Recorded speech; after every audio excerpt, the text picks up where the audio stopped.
Hello, everybody, and welcome back to the Star Wars Expanded Universe. Never done by Disney or Lucasfilm, whichever way you slice it. Legends.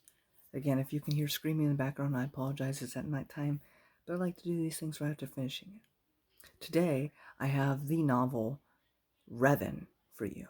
However, only the first 224 pages because the rest of the Revan novel takes place after KOTOR 2.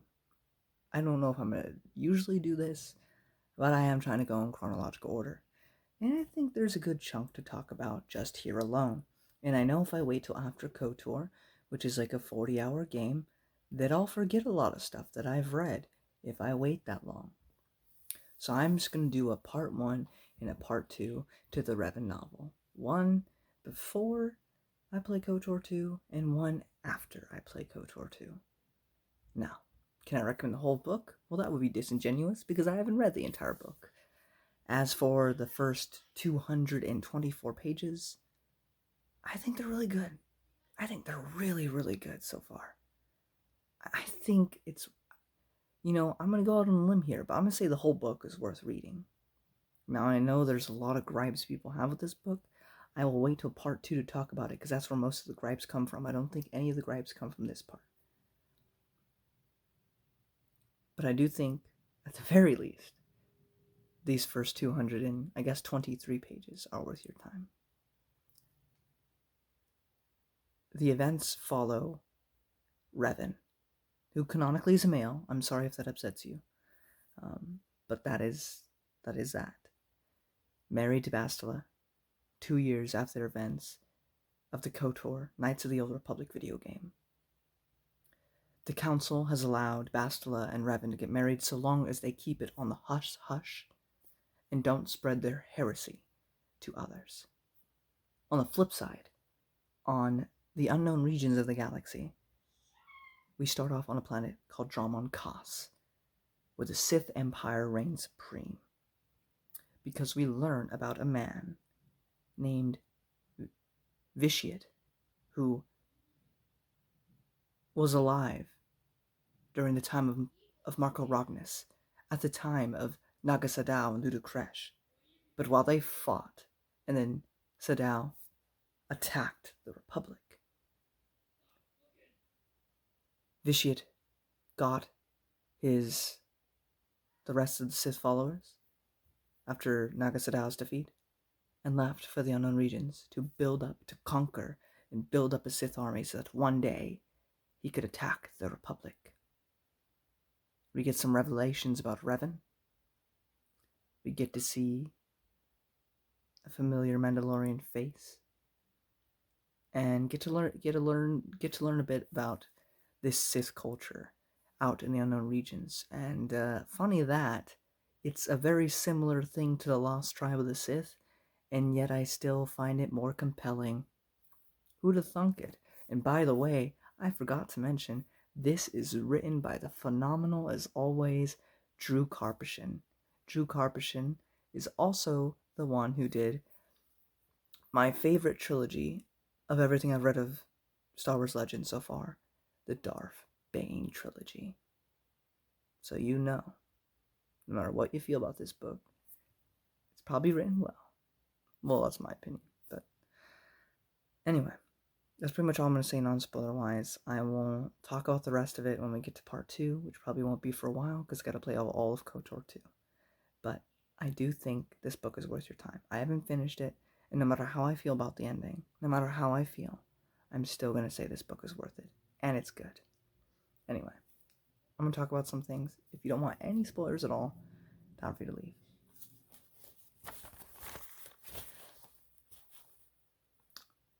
So we learn about Lord Scourge, who is basically the other main character we follow other than Revan, and the immortal Emperor. An emperor who has lived for thousands of years. Well, since the time of at least 2,000 years, and has not died yet. An emperor who is trying to truly live forever, what Emperor Palpatine and Darth Plagueis and so many others strive for. And yet, he's the only one to truly kind of succeed, which is really cool. He also, from the way he's described in this book, makes Darth Nihilus seem kind of like a chump, but I know that's a hot debate. So this is the thing. A couple chapters in, and I'm vastly more interested than Lost Tribe. See, I don't know what it is. It's a very similar concept. You have a group of Sith that, it's literally, you have the Sith that left and crash landed on Kesh. Now they're stuck there. You have these Sith who travel to the unknown regions, and they have similar political infighting, similar power struggles, similar everything. So you would think I would find this just as boring as in Fate of the Jedi, and yet I'm not. I'm not. And I don't know what the problem is. It must be the writing. I don't know what else to call it. Because it's like almost, it's not the same exact scenario, but it's a very similar situation, and yet I'm for it. I'm into it. I don't know why.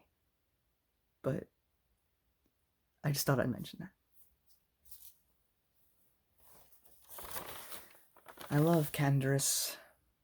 Canderous makes a return. He's in a good portion of this book. We get some more character development for him, especially because of the place he has to be at by KOTOR 2. So, I'm sorry if you heard that. We get some interesting moments with our boy, Canderous.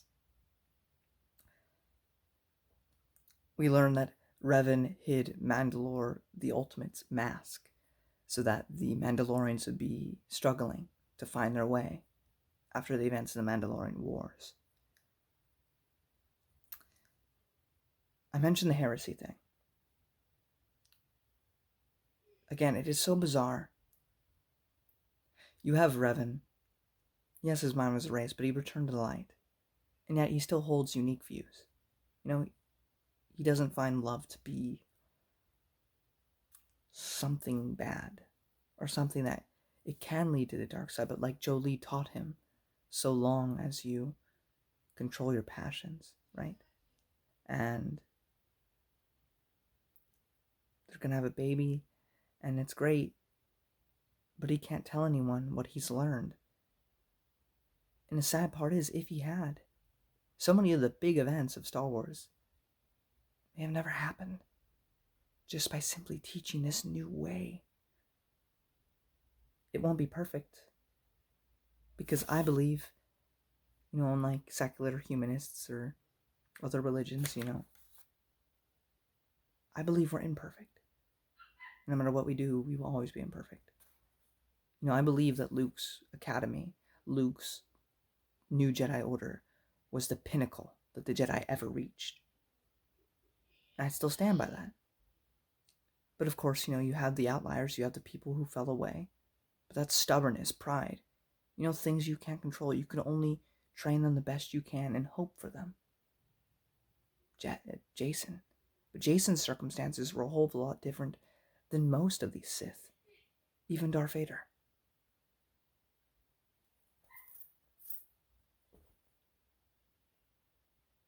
You wouldn't stop evil by having this new teaching. That love isn't something you must fear. I think it would simply have prevented a lot of heartache. Maybe the Emperor still would have done what he would have done. Emperor Palpatine. Not this Emperor. But, look at Episode 3.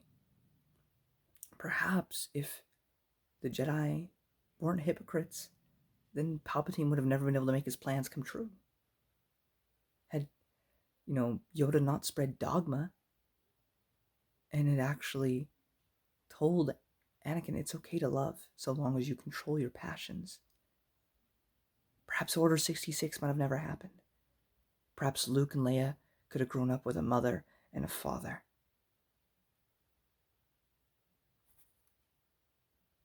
But that's not the Star Wars galaxy we live in. Anyway, moving forward. We get a mention of Mitra Surik, who is the main character of KOTOR 2, and we will get to see a lot more of her in the second half of this book.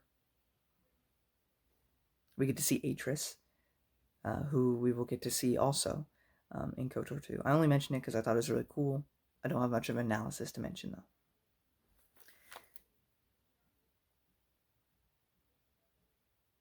I love how the Sith kind of encourage infighting because it keeps the power plays between two other people, so it doesn't focus on you. Like, Vitiate knows that, the other Sith beneath him are infighting to gain more power, and that's fine, because so long as they're fighting each other, they can't fight him. And that's the same thing that it makes me wonder. Of course, the original trilogy was made before the Old Republic video game, right? So it can't be. But, in universe, did Palpatine know about Vitiate? Did he name himself Emperor? Did he want to make an empire because of Vitiate? Because Palpatine is always 10 steps ahead of everyone else, just like this Emperor seems to try to be. He's not nearly as powerful, at least from what it seems, as this Emperor. But he's always plucking the strings, making sure that his Imperial Moffs and other people are infighting with each other. Even, encouraging the Zizor and the Darth Vader rivalry. I don't know, but it's cool. And here we basically find an excuse for every single other one of our companions from KOTOR to not be in this novel. So like Mission and Zalabar, the Twi'lek and Wookiee, they have a business now. So Revan doesn't want to bother them. And we make an excuse for Jolie and Juhani. They're still technically on the light side, more Jedi stuff, so we don't want to get them involved. And Bastila, we find out, is pregnant. And so, of course, she can't be part of it. And so, we found a way to, get basically an excuse for our characters not be there. We learn that Canderous has a wife by the name of Vila, and she is the leader of Clan Ordo, of the Mandalorians.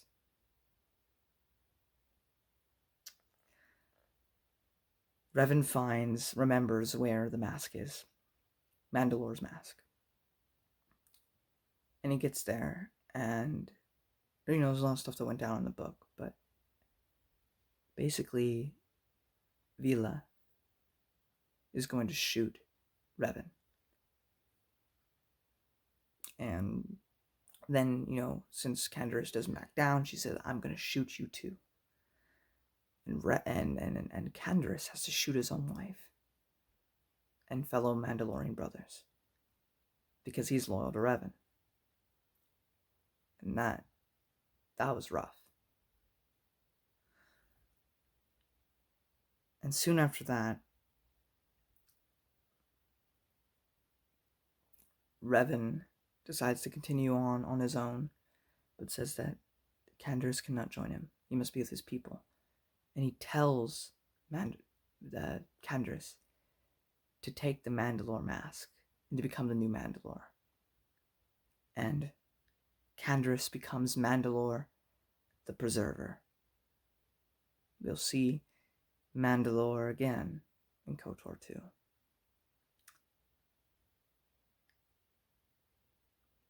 Now here's the thing. People complain about the Old Republic MMO. They say, KOTOR 2 teases this threat in the unknown regions. And the Old Republic ruined it. But I have to say, from everything I've read so far from this book, all the descriptions, all the backstory that we're getting for this character, for this Emperor Vitiate, he sounds absolutely terrifying. Like someone you do not want to mess with a power level, with the likes that we have never seen before, never will, ever. Not Darth Krayt, not Jason, no matter how much I love him, not Darth Vader.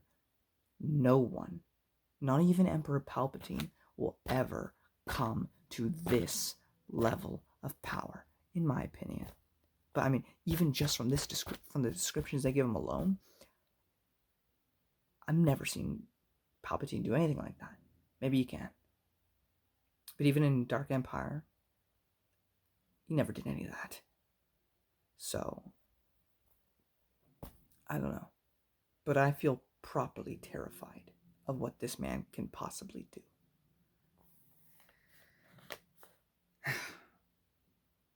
At the end, Revan gets captured by Scourge and Lord Nyrus, and we don't know what happens till we read part 2, which we will in the future. I also have a Star Wars Tales short story to mention. There's not much to say. It's in issue 24. It's called Unseen, Unheard, and it is simply a planet being utterly destroyed, but one survivor remaining, somebody who will meet in KOTOR 2, and we get to see Darth Nihilus. That's all that happens. It happens like right before KOTOR 2 begins.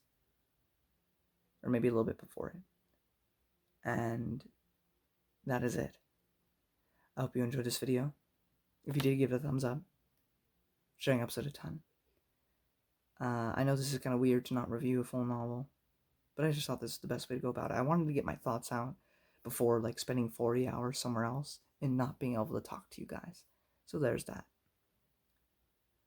But I hope you guys will join me for KOTOR 2 when I have that review out for you guys, and the second part of the Revan novel, and to hear my thoughts on the ending and such and such.